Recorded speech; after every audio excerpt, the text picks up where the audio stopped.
Assalamualaikum warahmatullahi wabarakatuh. Halo guys ya, balik lagi di channel ini. Jadi di video kali ini saya akan membahas peristiwa Isra Miraj. Ini sebenarnya saya telah mengundang bintang tamu, tapi ternyata bintang tamu itu tidak bisa, sibuk lah ya. Jadi tidak apa-apa lah ya, karena saya sudah terbiasa yang namanya sendiri ya. Dari konten-konten sebelumnya juga sendiri ya, nggak apa-apa lah. Ya udah, langsung saja kita bahas Isra Miraj.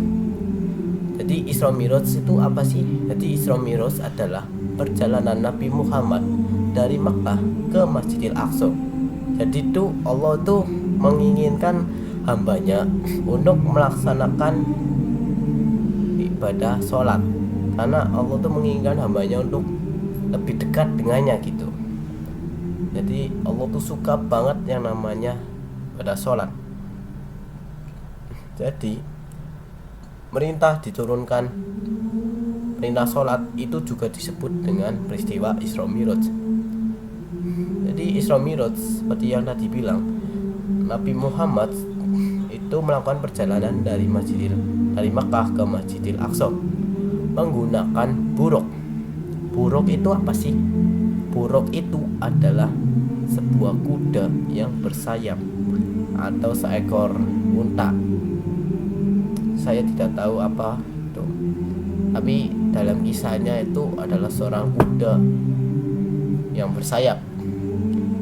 Kemudian sebelum Nabi Muhammad naik ke langit, Nabi Muhammad itu berhenti di Masjidil Aqsa memimpin para nabi dan rasul terdahulu, memimpin sholat 2 rakaat. Setelah selesai, Nabi Muhammad itu naik ke langit ditemani dengan malaikat Jibril. Di langit pertama, Nabi Muhammad itu bertemu dengan Nabi Adam. Kemudian lanjut ke langit kedua. Di langit kedua, Nabi Muhammad itu bertemu dengan Nabi Isa dan Nabi Yahya. Kemudian di langit ketiga, Nabi Muhammad itu bertemu dengan Nabi Yusuf. Di langit keempat, Nabi Muhammad itu bertemu dengan Nabi Idris. Di langit kelima, Nabi Muhammad bertemu dengan Nabi Harun. Di langit keenam, Nabi Muhammad itu bertemu dengan Nabi Musa. Terus kemudian di langit ketujuh, Nabi Muhammad itu bertemu dengan Nabi Ibrahim, bapaknya para nabi. Di langit ketujuh itulah diperlihatkan, Nabi Muhammad itu diperlihatkan pintu surga. Pada saat pintu surganya itu dibuka, Nabi Muhammad itu tidak berhenti bertasbih memuji kebesaran Allah. Berarti dalam artian ya kan, Nabi Muhammad ini dalam artian surga ini sangat-sangat mewah, sampai Nabi Muhammad itu tidak pernah berhenti bertasbih memuji kebesaran Allah. Kemudian Nabi Muhammad itu masuk ke, diperlihatkan juga pintu neraka. Pada saat pintu neraka itu dibuka, terlihat api neraka yang menyala-nyala, seakan bisa melihat membakar apapun yang terlihat. Dosanya itu wah, dahsyat banget. Rasulullah kemudian melanjutkan cerita, dirinya melihat manusia yang memiliki bibir seperti bibir unta. Tangan mereka itu menggenggam sebongkah api neraka seperti bongkahan batu. Oke. Terus kemudian mereka itu memasukkan batu api tersebut ke dalam mulut. Wah, nauzubillah ya.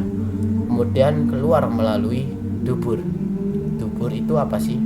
Dubur itu kalau dalam bahasa ilmiah itu adalah anus gitu. Kemudian Nabi Muhammad itu bertanya kepada malaikat Jibril, siapakah mereka itu Jibril? Jibril menjawab, mereka adalah orang-orang yang memakan harta anak yatim dengan cara zalim. Kemudian Rasulullah berjalan lagi dan melihat kumpulan manusia berperut besar. Kemudian Nabi Muhammad juga menceritakan bahwa sebagian besar penghuni neraka adalah seorang wanita, na'udzubillah min zalik. Kemudian setelah selesai melihat pintu neraka, Nabi Muhammad berpamitan dengan malaikat Jibril untuk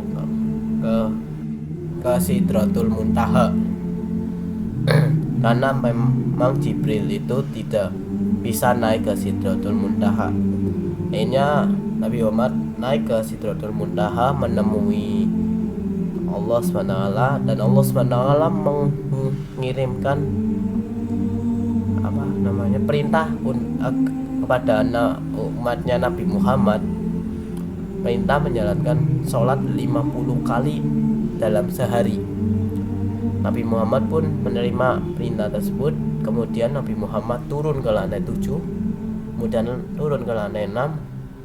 Di lantai 6 Nabi Musa dan Nabi Muhammad bercerita. Nabi Musa bertanya kepada Nabi Muhammad, perintah apa yang Allah datangkan? Bentar guys, minum dulu guys. Serak guys.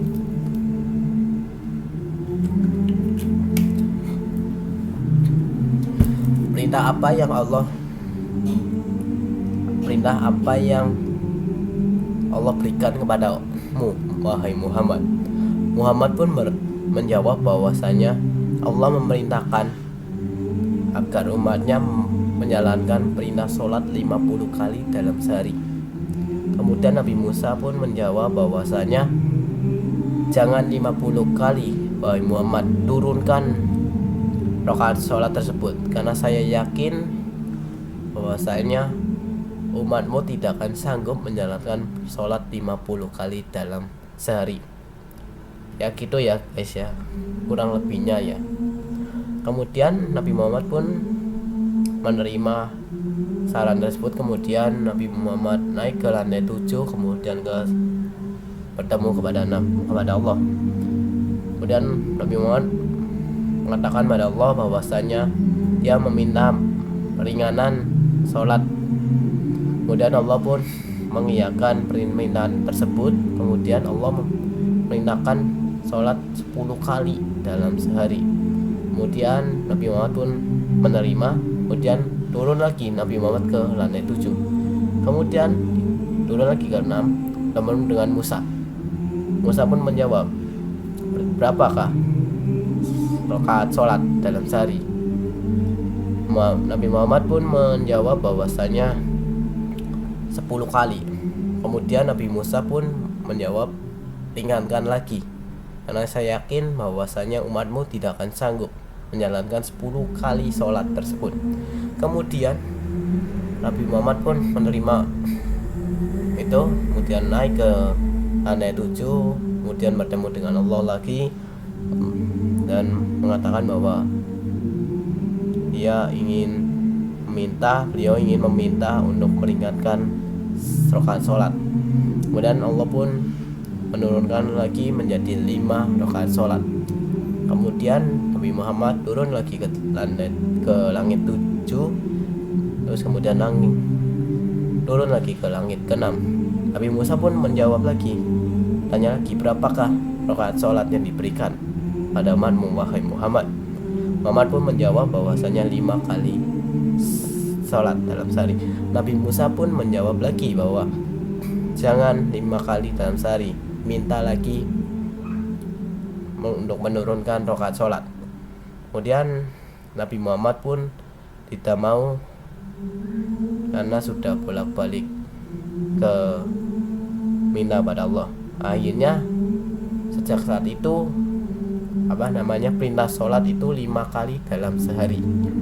Oke guys ya, itu aja yang bisa saya sampaikan ya. Mohon maaf ya, karena suaranya saya udah mengecil lah ya, karena memang dari tadi udah berapa lah ya, kayak saya bajunya salah guys, bajunya salah, bukan, maksud saya itu baju yang saya kenakan nanti itu salah, kotor banget gitu. Jadi ya mohon maaf. Dan juga saya udah like tadi berapa ya, 10 menit apa ya, kemarin tadi saya kan juga minum, jadi mohon maaf ya, karena memang tidak semangat itulah ya, karena memang udah dari tadi. Oke, terima kasih yang sudah menonton, apalagi yang sampai habis itu mantap lah. Terima kasih. Assalamualaikum warahmatullahi wabarakatuh.